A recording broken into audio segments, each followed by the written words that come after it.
First Commonwealth Bank. It is WCCS, AM 1160 and FM 101.1. And Father Willie Lechnar is with us this morning. And I told the listeners earlier how much I've enjoyed reading the blogs of your recent pilgrimage to Italy. Good morning. Good morning, Todd. How are you this morning? Wonderful. I told them as well that I was just going to open up your mic and walk away and just let you talk about it, because this is something that most folks only ever dream about. Yeah. And yet you had many from our area that went with you to Italy. Right. There were almost 90 of us from across the Diocese of Greensburg, but 12 from Indiana County. So we were represented quite well as we journeyed through Italy. Wow. The trip itself was when?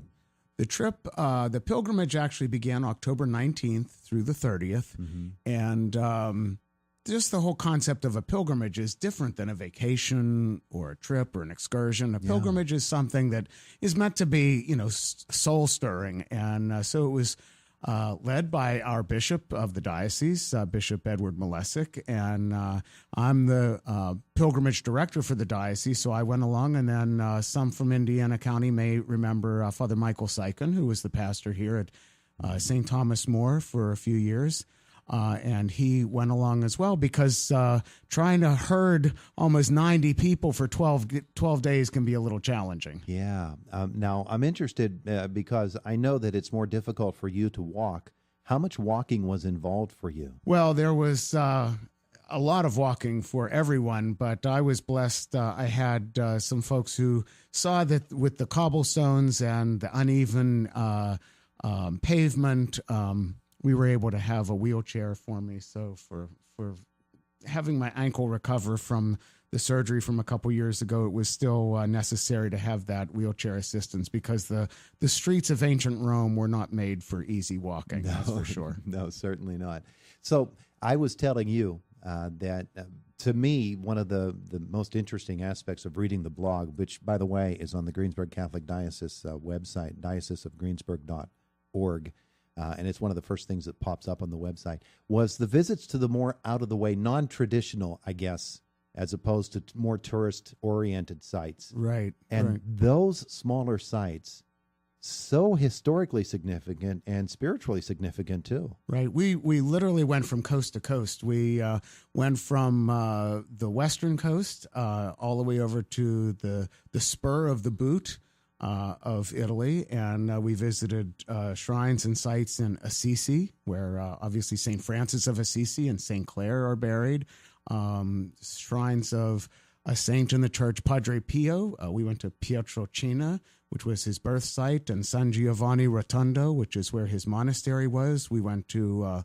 Loreto and to a town called Lanciano. So there were a number of these smaller medieval almost towns that are just fascinating to visit. Well, the San Giovanni Rotondo, to me, was a fascinating read on the blog. Mm-hmm.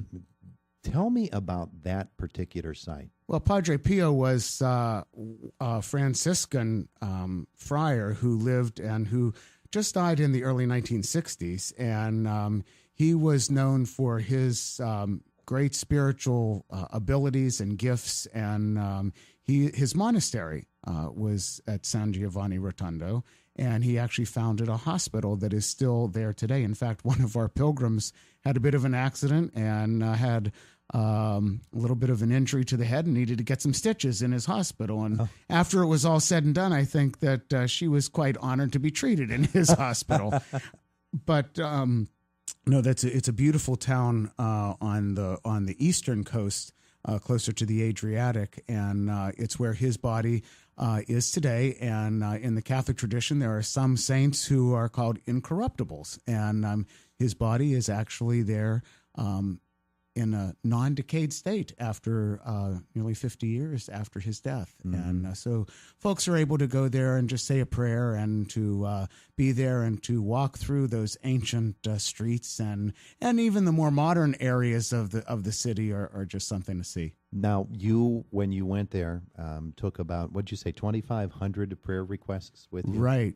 We advertised in our diocesan newspaper, the Catholic Accent, in our diocesan website, and in parish bulletins across the diocese, and we invited folks to submit prayer intentions. And we anticipated that we would get a hopefully favorable response, but it was almost a landslide. We received over 2,500 prayer intentions that folks asked us to carry with us, and Bishop Malesic led the charge on that. And at all the shrines and sites, the churches that we visited, we prayed for those intentions, and the bishop has those intentions and is continuing to pray for them. But it was wonderful because we had them in what was like a small quilted pillowcase, so to speak, and our pilgrims were able to each take turns carrying them.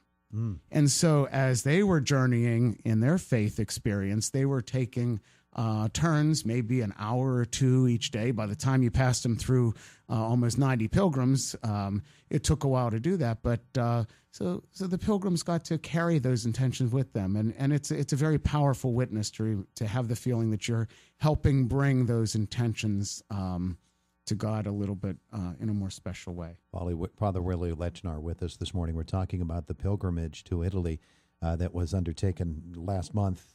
One of the things that always appeals to me about stories such as yours are the people that you meet along the way.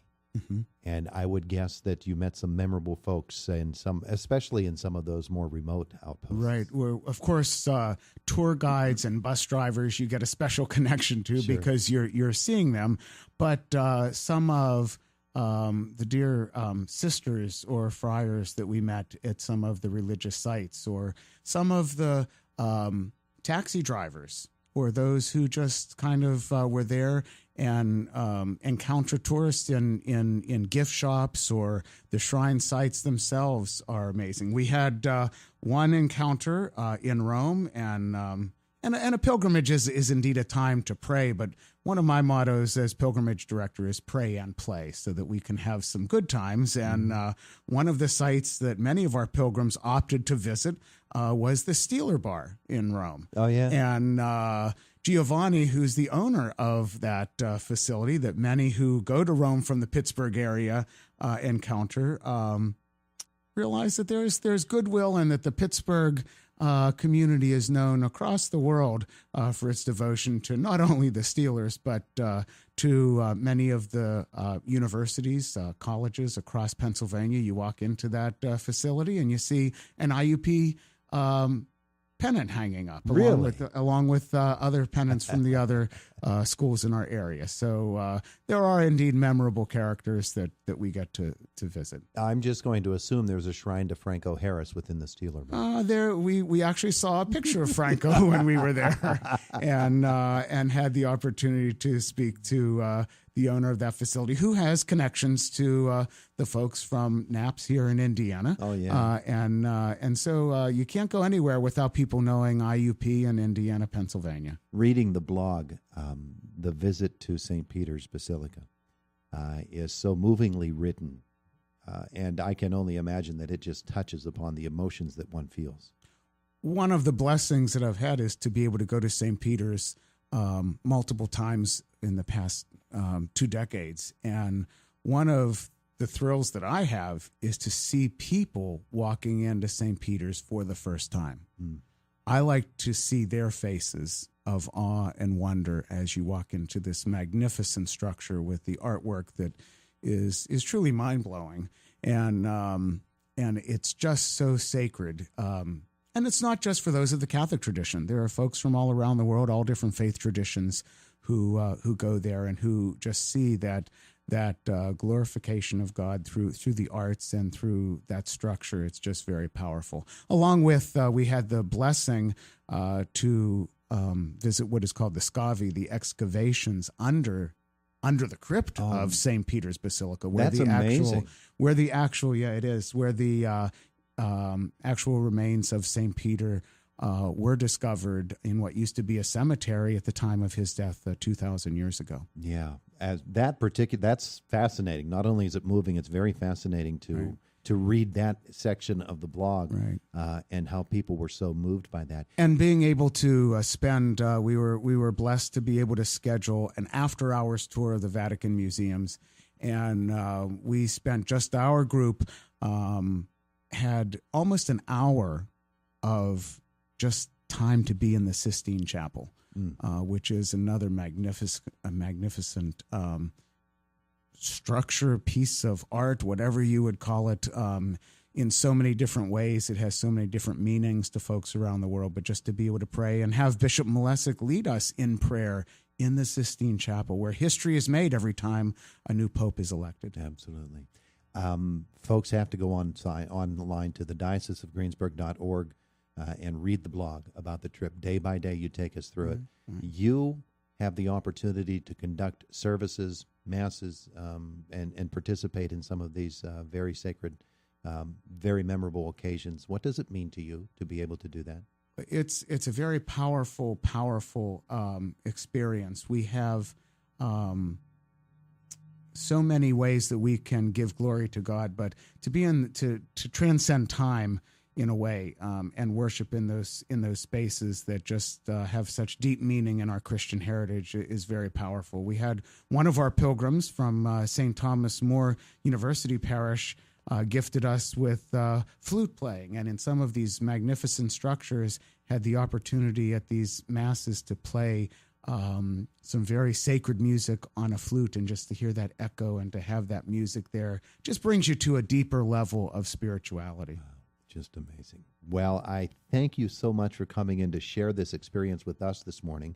And again, we want to direct people to the Greensburg Catholic Diocese website, dioceseofgreensburg.org. Read about this amazing trip. Father Willie, thank you so much. Thank you so much. It's great to always be here. It's a pleasure to have you in with us today. How did Thanksgiving dinner go? Did you get that done? We got our turkey dinner done at Good Shepherd. Nearly 600 folks came out, and a word of thanks to all those who came to support us, and looking forward to seeing you at our fish dinners, at our Lenten dinners in April. In March, they'll be here before we know it. There you go. Pierogi planning is going on right now. For sure.